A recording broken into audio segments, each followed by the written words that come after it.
one of the things I wanted to do is I would like to briefly tell some observations that I saw from what clients were doing with the program, and then I would like from your scientific experience as a psychiatrist to hear your reflections on that. Okay. One of the things you remember that in the exercise, one of the exercises that we develop is as people have to tag every day the type of choices or solutions that were helpful for them that day. That's right. Huh? That's right. And I remember that one of the first days when we were observing a client, I was a little bit shocked because the solution that popped up was Xanax, one of the medications. Yeah, was medication, yeah. And I thought, oh gee, that's not what we want. Right. Of course medication can be helpful, but we don't want to reinforce that habit. Yeah. So we observed some days later, and then we saw that the client was starting to give other solutions. And one of the solutions was, I make more time to play with my children. That's right. And I go for a walk in nature. That's right. And on the professional level, I remember that this person was saying that this person was having more talks with colleagues about what tasks had to be done and not to be done. That's right. That's right. And one of the ideas that developed in my mind is that a habit is not always one single habit, but it can be like a cluster of habits that reinforces itself. It's always clusters of habits, yeah. that reinforce themselves, as you say,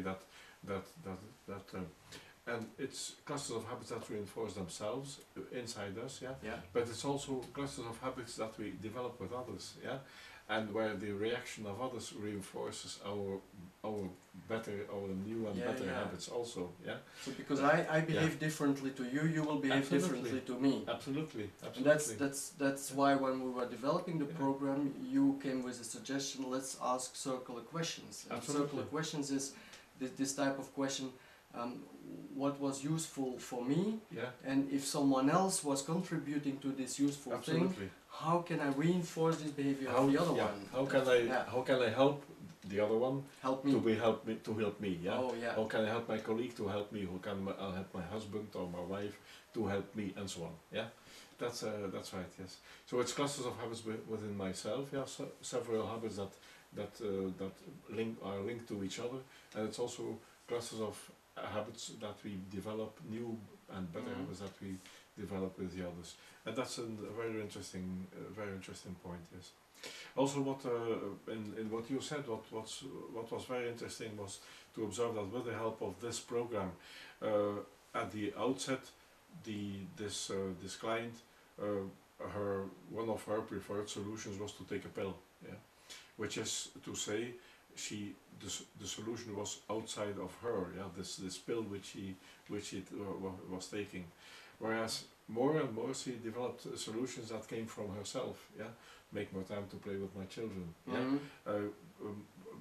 speak and collaborate in a different way with my colleagues, in a better way with my colleagues, yeah, go for a walk or whatever, yeah, what she experimented with different ways of overcoming her depressed mood, yeah, and she found some ways that were not so helpful, and others are very helpful, and at least as helpful as her pill, yeah. So then she could do it herself. She didn't need her pills anymore. You know, there's maybe one interesting anecdote that I didn't tell you. That right before the client subscribed to the program, she wrote me an email to ask if the program would be suitable to her. Yes.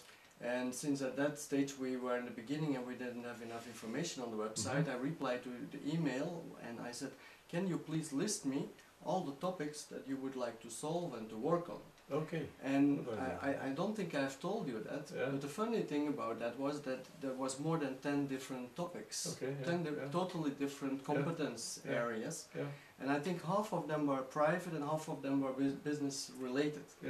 Now the funny thing is that after I think 1 month and a half or 2 months, when she reviewed everything, she wrote me an email. She said, you know, I'm very surprised because I started to focus only on my stress management, but half of my 10 issues have been solved. And I was not focusing on them. Right.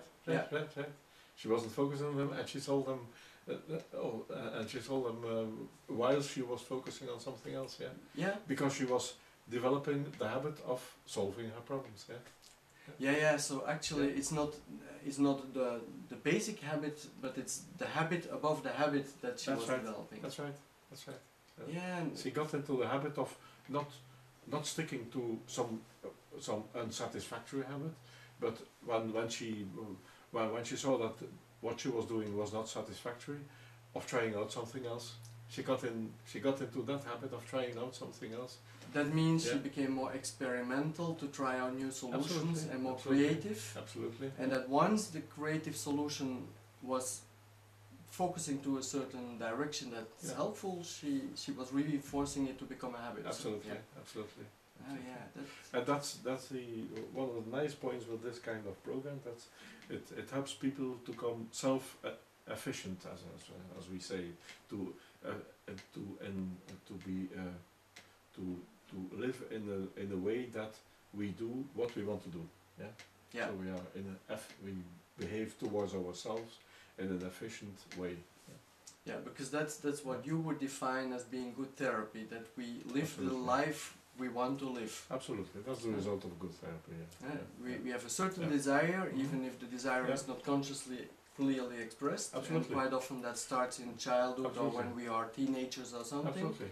We dream of whom we want to be. And once we are not becoming whom we want to be, we start to suffer and we get symptoms. Absolutely.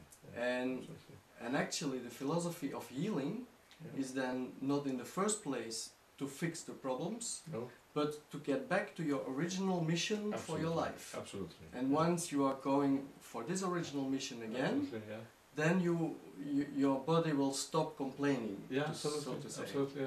And problems will dissolve, so to speak. They will not be solved, but they will dissolve because you have no use for them anymore. You are living as you want to live. So actually that reminds me what some psychology theories say, that quite often a symptom is like an alarm bell to warn you that something in your life is not the way you want it to be. Absolutely. And that that this alarm bell is maybe not a very clear sign, it's a quite hidden message, but once that you go back to the roots of whom do I really want to be. Absolutely, that's one point that is useful in a depression. That depression tells us you are doing something in your life that you shouldn't do. That is not that doesn't help you to be the person you want to be. The depression tells us that, but depression doesn't tell us what we are doing wrong. It doesn't give the concrete information. It gives the kind of information of you don't do the thing you want, but the side effect and the disadvantage of this unclear communication of the depression is of course that you get even more paralyzed and you lose courage. And that's why you get in the vicious circle. And that's why refocusing on what you initially want to make of your life, of course in a realistic way and eventually with some guidance to divide things in small steps. That's the reason why you get cured by focusing on the future. That's how we get cured, that's right. And that would explain also why almost all schools of psychotherapy are really focusing on the fact that you have to start with small steps. Absolutely. Because depressive people always want a big step because they're suffering so much. They want to get rid of their depression and by tomorrow. But that, of course, yesterday. By yesterday. And that's why in the program, when we were designing the program in the beginning, we were focusing so much on how can we make really small concrete things that would be helpful for them. Absolutely.